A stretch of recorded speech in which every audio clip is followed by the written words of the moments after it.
청주 에어로폴리스 1지구가 기사회생의 계기를 맞고 있습니다. 올 들어 투자자들이 움직이고 있습니다. 농약에 꿀벌이 떼죽음을 당하는 일이 반복되고 있습니다. 제재 규정이 있지만 단속이 쉽지 않습니다. 기술 인력을 키우기 위한 도제 교육이 위축되고 있습니다. 일관된 정책이 필요하다는 지적입니다. 여러분 안녕하십니까? 뉴스데스크 충북입니다. 본격적인 영농철을 맞아 과수농가는 개체수 조절에 들어가고 양봉농가는 만개한 꽃 사이에서 본격적으로 꿀을 채취할 시기인데요. 그런데 시기가 겹치며 과수농가가 치는 농약에 벌이 떼죽음을 당하는 일이 반복되고 있습니다. 이지연 기자가 보도했습니다.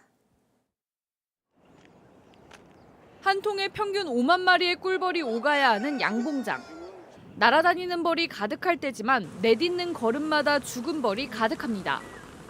새까만 바닥도 모자라 입구를 쓸어보니 또 한 무더기입니다. 농가 주인은 인근 농경지에서 개체수 조절을 위해 뿌리는 농약의 영향으로 보고 있습니다. 오전에 살포 작업이 끝나고 오후 한 4시경부터 벌이 좀 이상이 생겨서 죽기 시작했습니다. 본격적인 채미를 불과 보름 앞두고 일어난 일. 밖으로 나가 실제로 꿀을 채취해오는 벌들이 떼죽음을 당하면서 올해 양봉 사업도 차질을 받게 됐습니다. 한 해 벌꿀 생산량을 좌우하는 시기라 예상치의 절반도 수확할 수 없을 전망입니다. 딱 한 달 정도 수확을 보려고 하는 시점인데도 제대로 못하는 거죠. 마음이 상당히 아픈 거죠. 안전사용 기준에 따라 관련 농약은 사과꽃이 진 뒤 수확을 한 달여 넘게 앞두고 뿌리는 게 원칙. 이를 지키지 않을 경우 100만 원 이하의 과태료를 받을 수 있지만 해마다 문제는 반복되고 있습니다. 농약과 꿀벌 집단 폐사와 직접적인 상관관계를 밝히기 힘든 데다 별도의 단속도 없기 때문입니다. 민사소송으로 가도 증명은 피해 농가의 몫입니다. 사용 자체가 금지된 것도 아니다 보니 결국 살포 전에 미리 얘기해 벌들의 이동 경로를 조정하는 게 최선입니다.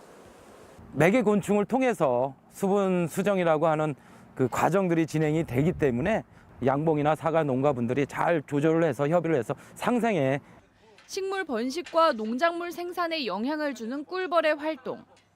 허울뿐인 규정과 농가 간 믿음에 기대는 사이 꿀벌 집단 폐사는 반복되고 있습니다. MBC 뉴스 이지연입니다. 아시아나 항공의 투자 포기로 개발 중단 상태인 청주 에어로폴리스 1지구가 기사회생의 계기를 맞았습니다. 올 들어 투자자들이 움직이기 시작했는데 이번엔 땅을 어떻게 나눠 팔지가 고민입니다. 신미 기자가 보도합니다. 저는 지금 청주공항에 나와 있습니다. 제 오른쪽으로 보이는 화물청사를 지나서 150여 미터를 더 걸어가면 넓은 공터가 눈에 들어옵니다.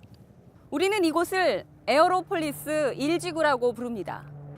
지난 2013년, 그러니까 6년 전 충북 경제자유구역으로 지정된 곳인데 자유라는 단어가 무색하게 이렇게 높은 울타리로 막혀 있습니다.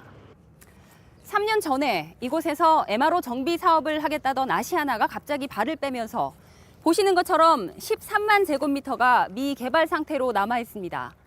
그런데 올 초부터 상황이 달라지기 시작했습니다. 국내 자본의 투자를 받는 미국 항공업체가 중소형 여객기 정비 사업을 하겠다며 이달 안에 사업계획서를 제출하기로 했습니다. 청주 거점항공 에어로케이도 노선 확장에 대비해 본사를 옮기고 경납고와 전용 터미널 건설 제안을 담은 사업계획서를 준비 중입니다. 공군이 청주기지 F-35 스텔스 전투기 정비를 민간에 맡길 가능성과 항공 수출입에 대비한 화물 터미널 확장도 고려 대상입니다. 진짜 금싸라기 땅이기 때문에 한 업체한테 이렇게 몰아주는 것보다는 충북의 항공 정비, 물류 산업과 연계가 될 수 있도록 어떤 최적의 어떤 그 황금 분할을 하는 게 중요하다고 생각을 합니다. 계획대로라면 올해 안에 1지구 기반 공사가 재개되겠지만 기업 투자 상황이 어떻게 변하느냐가 변수로 남았습니다. MBC 뉴스 신미입니다. 중국 운수권 배분으로 청주 공항에서 중국 가는 하늘길이 넓어졌습니다. 국토교통부는 항공교통심의위원회를 열어 우리나라 항공사를 대상으로 34개 노선을 배분한 가운데 청주 장각의 노선을 신규 개설했고 청주 옌지 구간의 독점을 해소했습니다. 또 청주발 옌지와 청주발 하얼빈 행의 노선을 일주일에 3차례로 늘렸습니다. 청주 하얼빈 노선과 청주 장각의 노선은 이스타 항공이, 청주 옌지 노선은 티웨이 항공이 각각 운수권을 받았습니다.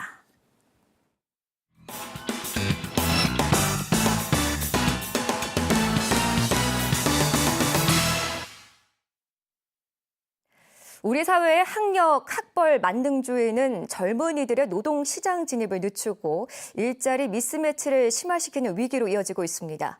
고졸도 당연한 사회를 위해선 특성화고 위상 신장과 안정적인 도제교육 안착을 위한 국가와 지역, 산업계의 일관된 노력이 필요하다는 지적입니다. 허지 기자가 보도합니다. 공고 재학 시절 선반 기술로 세계 기능 올림픽에서 은메달을 딴 김준덕 대표. 2년 전 어엿한 자기 사업체까지 꾸리고 후배들을 위한 도제 교육 준비를 시작했지만 무너져가는 직업 계고 현실이 안타깝습니다. 기술을 배워서 끝까지 이쪽 분야에서 좀 자기가 나름대로 성공을 하겠다라고 자부심을 갖는 친구들이 그렇게 많지는 않은 것 같아요. 이론 교육은 학교에서, 현장 실습은 기업에서 배우는 도제 학교 제도.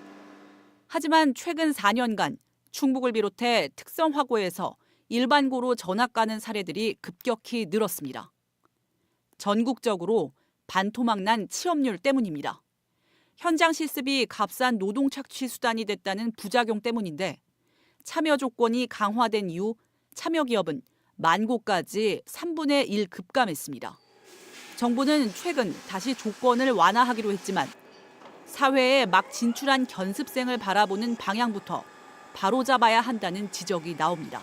기업들이 그냥 값싸고 저렴한 노동력을 공급받는다 이런 생각들이에요. 그게 먼저 고쳐지지 않은 그 벌어지는 현장 실습은 예전과 똑같은 그 동일 반복이 될 거다. 도제 교육이 활성화된 스위스의 경우 견습생 1인당 3년 생산 기여도가 훈련 비용보다 1,100만 원이나 더 많습니다. 각 분야 도제 교육이 제대로 자리 잡는다면 기업 경쟁력으로 이어질 수 있다는 의미입니다.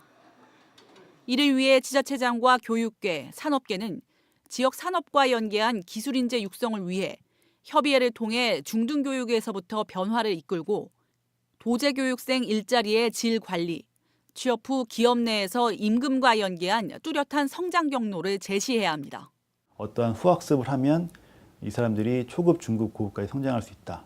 그다음에 초급, 중급, 고급은 우리 회사에서는 어떤 직위에 해당된다.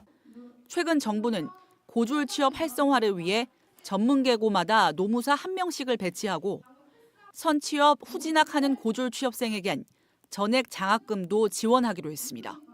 그러나 중소기업 연합대학 신설이나 병역 특례 확대, 군입대 경력 단절을 맞는 휴직 의무화 등 논의해야 할 제도는 산더미입니다. 취업률 통계를 보더라도 그 남학생의 경우에는 굉장히 떨어진다는 얘기죠. 고졸 남학생의 경우는 군 경력 단절 현상이 굉장히 심각하다는 얘기죠. 10%에 육박했던 공공기관 고졸 채용률은 박근혜 정부 들어 무관심 속에 탄력을 잃었다는 평가입니다. 고졸이 당연한 사회를 위해선 무엇보다 일관성 있는 정책과 관심이 필요합니다. MBC 뉴스 허지입니다. 내륙에 처음 조성된 괴산수산식품산업 거점단지가 오늘 문을 열고 본격 가동에 들어갔습니다. 연면적 7만 5천여 제곱미터 규모인 거점단지는 조미김을 비롯한 수산식품 가공공장 4곳과 수산물 유통시설 6곳이 입주한 복합공간입니다. 충청북도와 계산군은 올해부터 2단계 사업에 착수해 2020년까지 토종 어류종자 생산시설과 담수 어종 보존시설, 수산물 직판장 등을 추가할 계획입니다. 전국 종별 육상대회와 전국 마스터즈 대회가 오는 6일까지 충주 종합운동장에서 열립니다. 이번 대회는 전국 중고대학 일반부 선수와 관계자 등 3천여 명이 참석해 역대 최대 규모의 대회로 트랙과 필드에서 남자부 87개 종목, 여자부 87개 종목 등 모두 174개 종목이 펼쳐집니다. 오늘 장대 높이뛰기에 나선 진민섭은 남자 일반부 장대 높이뛰기 결선에서 5m 71을 넘어 한국 신기록을 세웠습니다. 대회가 열리는 충주종합운동장은 15,000석 규모의 주경기장과 보조 경기장 등을 갖춰 충북에서는 유일하게 육상공인 1종 국제규격을 인증받은 경기장입니다. 래퍼 마이크로닷의 부모 신 씨 부부가 기소됐습니다. 청주지방검찰청 제천지청은 지난 1990년부터 9년 동안 제천에서 이웃들에게 돈을 빌린 뒤 해외로 도망친 마닷의 아버지 신 씨에 대해 3억 5천만 원 상당의 피해를 준 혐의로 어머니 김 씨는 5천만 원의 사기 혐의를 적용해 기소했습니다. 검찰은 이외에도 추가 고소에 대한 여죄를 수사하고 있습니다. 대한체육회가 어린이날을 앞두고 내일 진천 국가대표 선수촌을 개방합니다. 진천 국가대표 선수촌에서는 내일 오전 10시부터 오후 2시까지 사인회가 열립니다. 지금까지 뉴스데스크 충북이었습니다. 고맙습니다.